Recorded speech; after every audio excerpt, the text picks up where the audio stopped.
ರಾಜ್ಯದಲ್ಲಿ ಬಹಳ ಪ್ರಮುಖವಾಗಿ ಬೆಂಗಳೂರಿನಲ್ಲಿ ಸಂಚಾರ ನಾಡಿಯಾಗಿರುವಂತಹ ಮೆಟ್ರೋ ಟಿಕೆಟ್ ದರ ಏರಿಕೆ ವಿಚಾರಕ್ಕೆ ಸಂಬಂಧಪಟ್ಟಂತೆ ಜಟಾಪಟಿ ನಡೀತಾ ಇದ್ದು ಇದರ ಭಾಗವಾಗಿ ಆರ್ವಿ ಮೆಟ್ರೋ ನಿಲ್ದಾಣದಲ್ಲಿ ಸಂಸದ ತೇಜಸ್ವಿ ಸೂರ್ಯ ಪ್ರೊಟೆಸ್ಟ್ ಮಾಡ್ತಿದ್ದಾರೆ.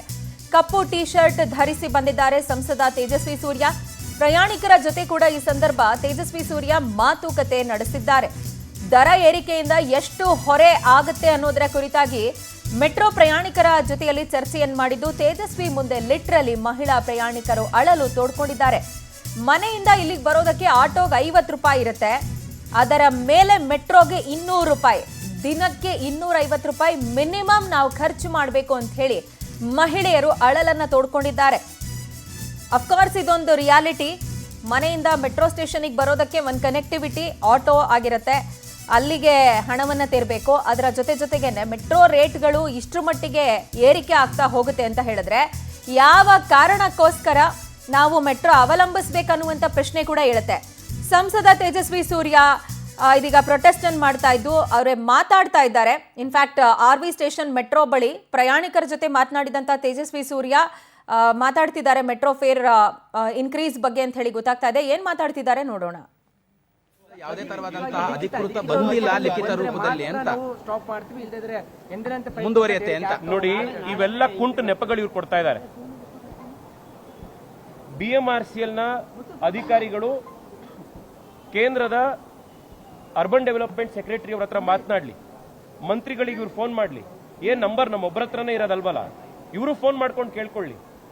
ನಮ್ಗೆಲ್ರಿಗೂ ಅವರು ಸಂಪರ್ಕಕ್ಕೆ ಸಿಕ್ಕಿ ಈ ಸೂಚನೆ ಕೊಟ್ಟಾಗ ಇವ್ರಿಗೆ ಮಾತ್ರ ಯಾಕೆ ಸಿಗೋದಿಲ್ಲ? ಅದು ಇವರು ಬೆಂಗಳೂರಿನ ಜನಕ್ಕೆ BMRCL ನ ಮೆಟ್ರೋದಲ್ಲಿ ಓಡಾಡುವಂತ ಪ್ರತಿಯೊಬ್ಬರಿಗೂ ಕೂಡ ರೇಟ್ ಜಾಸ್ತಿ ಮಾಡಬೇಕು ಅಂತ ಹೊರಟಿರೋದು ಇವ್ರು ಮಾಡಕ್ ರೆಡಿ ಇರುವಂತದಕ್ಕೆ ಇದನ್ನ ಮಾಡ್ತಾ ಇರೋದೇ ಹೊರತು ಕೇಂದ್ರ ಸರ್ಕಾರದ ಸೂಚನೆ. ಇಷ್ಟೆಲ್ಲ ಎವಿಡೆನ್ಸ್ನೇ ಬಟ್ಟೆ ಮೇಲೆ ಹಾಕೊಂಡ್ ಬಂದ್ಮೇಲೂ ಕೂಡ ಇವರಿಗೆ ಇನ್ನೂ ಜನಕ್ಕೆ ಮೋಸ ಮಾಡೋದಕ್ಕೆ ಕೊಡ್ತಾ ಇದ್ದಾರೆ ಅಂತಂದ್ರೆ ಇವ್ರಿಗೆ ಇನ್ನೇನು ಹೇಳೋಣ ಹೇಳಿ. ಸರ್, ಈಗ ನಾಳೆ ಕೂಡ ಅಂದ್ರೆ ದರವನ್ನ ಏರಿಕೆ ಮಾಡಿದ್ದೆ ಆದ್ರೆ ತಮ್ಮ ಮುಂದಿನ ನಡೆ ಏನು ಸರ್? ಸರ್, ಪ್ರತಿ ಮೆಟ್ರೋ ಸ್ಟೇಷನ್ ನಲ್ಲೂ ಕೂಡ ಇವತ್ತು ಯಾವ ರೀತಿ ಜಾಗೃತಿ ಉಂಟು ಮಾಡಕ್ಕೆ ಪ್ರಯತ್ನ ಮಾಡಿದೀವಿ, ನಾವು ಮತ್ತೆ ಇದೇ ರೀತಿ ಜಾಗೃತಿ ಉಂಟು ಮಾಡುವಂತ ಪ್ರಯತ್ನ ಮಾಡ್ತೀವಿ. ನಮ್ಮ ಆಗ್ರಹ ಇರುವಂತದ್ದು ಬೆಂಗಳೂರಿನ ನಾಗರಿಕರ ತಾಳ್ಮೆಯನ್ನ ರಾಜ್ಯ ಸರ್ಕಾರ ಪರೀಕ್ಷೆ ಮಾಡಬಾರದು. ಉಪಮುಖ್ಯಮಂತ್ರಿಗಳು ನಾಳೆ ಸಂಬಂಧಪಟ್ಟ ಅಧಿಕಾರಿಗಳನ್ನ ಸಭೆ ಸೇರಿಸ್ತೀನಿ ಅಂತ ಹೇಳಿದ್ದಾರೆ. ಅವರು ಸಭೆ ಕರೀಲಿ, ಅವರಿಗೆ ಸೂಕ್ತವಾಗಿರುವಂತ ಸೂಚನೆ ಕೊಡ್ಲಿ.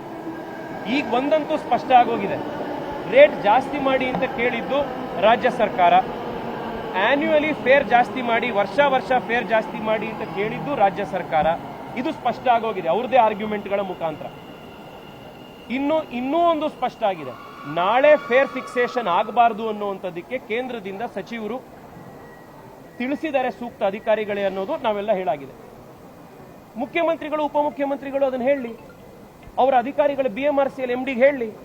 ಈಗ ಹಿಂದೆ ನಿಮಗೆ ನೆನಪಿರ್ಬೋದು, ಫಸ್ಟ್ ಹೋದ ವರ್ಷ ಇವರು ಮೆಟ್ರೋ ಫೇರ್ ಜಾಸ್ತಿ ಮಾಡಿದ್ರಲ್ಲ, 105% ಏನ್ ಜಾಸ್ತಿ ಆಯ್ತು. ಅದಾದ್ಮೇಲೆ ಮುಖ್ಯಮಂತ್ರಿಗಳು ಸೂಚನೆ ಕೊಟ್ರು. ಅದಾದ್ಮೇಲೆ ಇವ್ರು ಏನೋ ಒಂದು ವೈಟ್ ಬೋರ್ಡ್ ಅಲ್ಲೆಲ್ಲ ಕ್ಯಾಲ್ಕುಲೇಷನ್ ಏನೇನೋ ಮಾಡಿ ಯಾರಿಗೂ ಅರ್ಥ ಆಗ್ದಲೆ ನೀವು ಪ್ರಶ್ನೆ ಕೇಳಿದ್ದಕ್ಕೆ ಯಾರಿಗೂ ಉತ್ತರ ಇಲ್ಲದ ಅಧಿಕಾರಿಗಳ ಹತ್ರ ಆಮೇಲೆ ಹೆಂಗೋ ಕಡಿಮೆ ಮಾಡ್ಬಿಟ್ರಲ್ಲ, ಒಂದು 5% ಕಡಿಮೆ ಮಾಡಿದ್ರಲ್ಲ, 71% ಏನೋ ಇಳಿಸಿದ್ರಲ್ಲ. ಅದನ್ನ ಹೆಂಗ್ ಮಾಡಿದ್ರು? ಮುಖ್ಯಮಂತ್ರಿಗಳು ಹೇಳಿದ್ರು ಒಂದಿದ ತಕ್ಷಣ ಏನೋ ಮಾಡಿದ್ರಲ್ಲ. ಇನ್ ನಾಳೆಗೂ ಮುಖ್ಯಮಂತ್ರಿಗಳು ಹೇಳ್ಬೋದಲ್ಲ. ಕೇಂದ್ರದ ಸಚಿವರು ಹೇಳಾದ್ಮೇಲೆ ಮುಖ್ಯಮಂತ್ರಿಗಳು ಹೇಳ್ಬೋದಲ್ಲ. ಯಾಕೆ ಹೇಳ್ತಾ ಇಲ್ಲ ಇವರು? ಸಿಂಪಲ್ ಪ್ರಶ್ನೆ ಇಷ್ಟೇ ಸರ್. ಇದು ಎಲ್ರಿಗೂ ಗೊತ್ತಾಗಿದೆ. ಇದೊಂದು ಕಮಿಟಿ ಇದೆ, ಆ ಕಮಿಟಿ ಫಾರ್ಮ್ ಮಾಡಬೇಕಾಗಿರುವಂತದ್ದು ರಾಜ್ಯ ಸರ್ಕಾರದ ರಿಕ್ವೆಸ್ಟ್ ನ ಮೇಲೆ. ನಾಳೆ ಮಾಡ್ಲಿ ರಿಕ್ವೆಸ್ಟ್, ನೀವು ಕೇಂದ್ರ ಸರ್ಕಾರಕ್ಕೆ ಪತ್ರ ಬರೀರಿ, ಹೊಸದಾಗಿ ಫೇರ್ ಫಿಕ್ಸೇಷನ್ ಕಮಿಟಿ ಮಾಡಿ ಅಂತ ಪತ್ರ ಬರೀರಿ ನೀವು.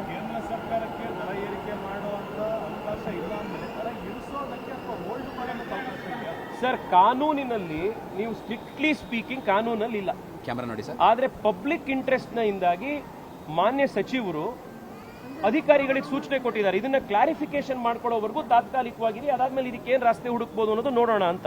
ಅಧಿಕೃತವಾಗಿ ಸೂಚನೆ ಕೊಡಲ್ವಂತ ಸರ್? ತಾವು ಮನವಿ ಮಾಡಿದಾರೆ ರಾಜ್ಯ ಸರ್? ನಾವು ಮನವಿ ಮಾಡಿದೀವಿ, ಸಚಿವರನ್ನ ಕೇಳಿದಿರ, ಆದ್ರೆ ಅಧಿಕೃತವಾಗಿ ಒಂದು ಮನವಿ ಮಾಡಿ ಅಂತ ಕೇಳಬಹುದಾಗಿತ್ತು. ಈಗ ಮುಖ್ಯಮಂತ್ರಿಗಳು ಇದು ಹಿಂದೆ ಕಡಿಮೆ ಮಾಡಿ ಅಂತ ಹೇಳಿದ್ರಲ್ಲ, 105% ಇಂದ 71% ಮಾಡಿದ್ರಲ್ಲ, ಅದು ಮುಖ್ಯಮಂತ್ರಿಗಳು ಪತ್ರ ಬರೆದು ಸೂಚನೆ ಕೊಟ್ರ ಇವರಿಗೆ? ಮೌಖಿಕವಾಗಿ ಮುಖ್ಯಮಂತ್ರಿಗಳು ಹೇಳಿದ್ದಾರೆ, ಅದ್ರ ಪ್ರಕಾರ ಮಾಡಿದ್ರಲ್ಲ. ಅದೇ ತರ ಇವಾಗ ಕೇಂದ್ರದ ಸಚಿವರು ಕೂಡ ಇವ್ರಿಗೆ ತಿಳಿಸಿದ್ದಾರೆ. ಮುಖ್ಯಮಂತ್ರಿಗಳು ಅದೇ ತರ ತಿಳಿಸ್ಲಿ ನಾಳೆ ಅಧಿಕಾರಿಗಳಿಗೆ. BMRCL MD ಫೋನ್ ತಗೊಂಡು ಹೇಳಿ, ಇದನ್ನೆಲ್ಲ ಕ್ಲಾರಿಫಿಕೇಶನ್ ಆಗೋವರೆಗೂ ಕೂಡ ನೀವು ಇದನ್ನ ಹೋಲ್ಡ್ ಅಲ್ಲಿ ಇಡ್ರಪ್ಪ ಅಂತ. ನಿಮಗ್ ದುಡ್ಡು ಬೇಕಾಗಿದೆ, ಯಾಕಂದ್ರೆ ನಿಮ್ ಸರ್ಕಾರ ಖಾಲಿ ಟ್ರಂಕ್ ಹಾಕಿ ಕೂತಿದೆ.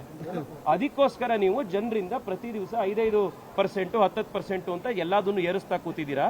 ಈ ಡ್ರಾಮಾ ನಿಲ್ಸಿ. ಅದಕ್ಕೆ ನಾವು ಬಂದಿರೋದು ಮಿಸ್ಟರ್ CM ಕಟ್ತಾ ಡ್ರಾಮಾ ಅಂತ.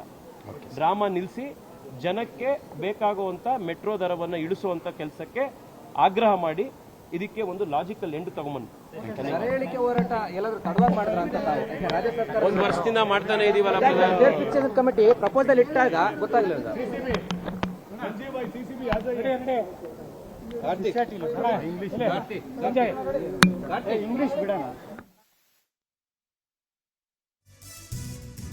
ರೈಟ್, ಸಂಸದ ತೇಜಸ್ವಿ ಸೂರ್ಯ ಮಾತನಾಡಿದ್ದಾರೆ. ಮತ್ತೆ ಮೆಟ್ರೋ ದರ ಏರಿಕೆ ಇಲ್ಲ ಅಂತ ಹೇಳಿ ಕ್ಲಾರಿಫೈ ಮಾಡುವಂತ ಕೆಲಸ ಮಾಡಿದ್ದಾರೆ. ಬಟ್ ಯಾವುದೇ ರೀತಿ ಅಧಿಕೃತ ಪ್ರಕಟಣೆ ಈ ಕುರಿತಾಗಿ BMRCL ನಿಂದ ಬಂದಿಲ್ಲ.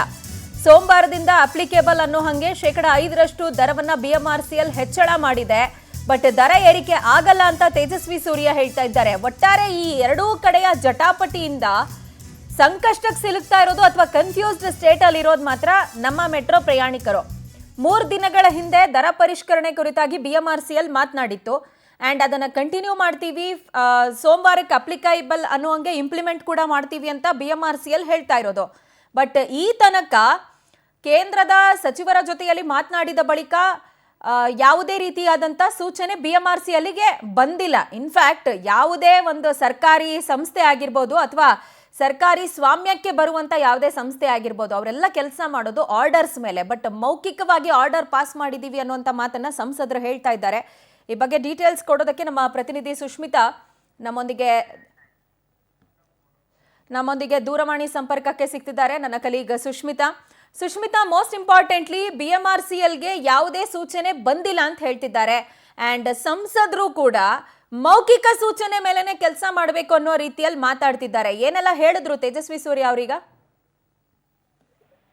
ಎಸ್ ಪ್ರಜ್ವಲ, ಏನು ಮೆಟ್ರೋ ದರ ಏರಿಕೆ ಅಂದ್ರೆ ನಾಳೆಯಿಂದ ಪರಿಷ್ಕೃತ ದರ ಜಾರಿಗೆ ಬರುತ್ತೆ. ಹೀಗಾಗಿ ಈ ಒಂದು ದರ ಏರಿಕೆ ಆಗ್ಬಾರ್ದು ಅಂತ ಹೇಳಿ ಹಾಗೆ ಸಂಸದ ತೇಜಸ್ವಿ ಸೂರ್ಯ ಅವರು ಕೂಡ ಕೇಂದ್ರ ಸಚಿವರಾದಂತಹ ಮನೋಹರ್ ಲಾಲ್ ಖಟ್ಟರ್ ಅವರ ಜೊತೆ ಒಂದು ಮಾತುಕತೆಯನ್ನು ಕೂಡ ನಡೆಸಿದ್ರು. ಅದಾದ ನಂತರ ಸಂಸದ ತೇಜಸ್ವಿ ಸೂರ್ಯ ಅವರು ಹೇಳಿರೋದು ಏನು ಅಂತ ಹೇಳಿದ್ರೆ, ಸೋಮವಾರದಿಂದ ಯಾವುದೇ ರೀತಿ ಪರಿಷ್ಕೃತ ದರ ಜಾರಿಗೆ ಬರೋದಿಲ್ಲ. ಮನೋಹರ್ ಲಾಲ್ ಖಟ್ಟರ್ ಅವರು BMRCL ಅಧಿಕಾರಿಗಳಿಗೆ ಸೂಚನೆಯನ್ನ ಕೊಟ್ಟಿದ್ದಾರೆ ಅಂತ ಹೇಳಿ. ಆದ್ರೆ ಇಲ್ಲಿವರೆಗೂ ಕೂಡ ಸೂಚನೆ ಕೊಟ್ಟಿರುವಂತದ್ದು ಕೇವಲ ಮೌಖಿಕವಾಗಿ, ಯಾವುದೇ ರೀತಿಯಲ್ಲೂ ಲಿಖಿತ ರೂಪದಲ್ಲಿ ಈ ಒಂದು ಸೂಚನೆಯನ್ನ ಕೊಟ್ಟಿಲ್ಲ.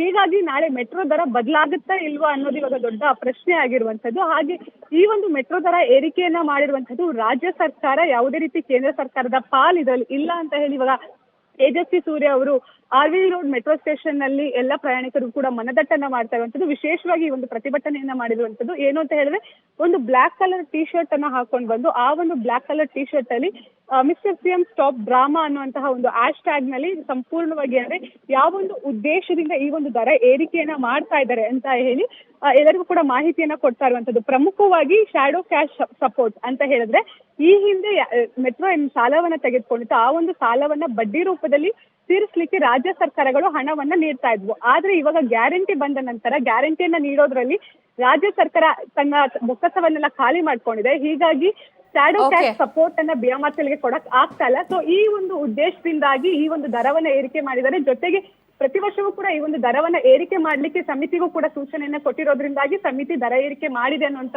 ರೀತಿಯಲ್ಲಿ ತಮ್ಮ ಆಕ್ರೋಶವನ್ನು ಕೂಡ ಹೊರ ಹಾಕ್ತಾ ಇರುವಂತದ್ದು. ಸದ್ಯ ನಾಳೆ ಈ ಒಂದು ಮೆಟ್ರೋ ದರ ಏರಿಕೆ ಆಗುತ್ತಾ ಇಲ್ಲ ಅನ್ನೋದನ್ನ ಕಾದ್ ನೋಡ್ಬೇಕಾಗಿದೆ ಪ್ರಜ್ವಲ. ಫೈನ್ ಸುಷ್ಮಿತಾ, ಥ್ಯಾಂಕ್ ಯು ತಮ್ಮೆಲ್ಲ ಡೀಟೇಲ್ಸ್ಗೆ.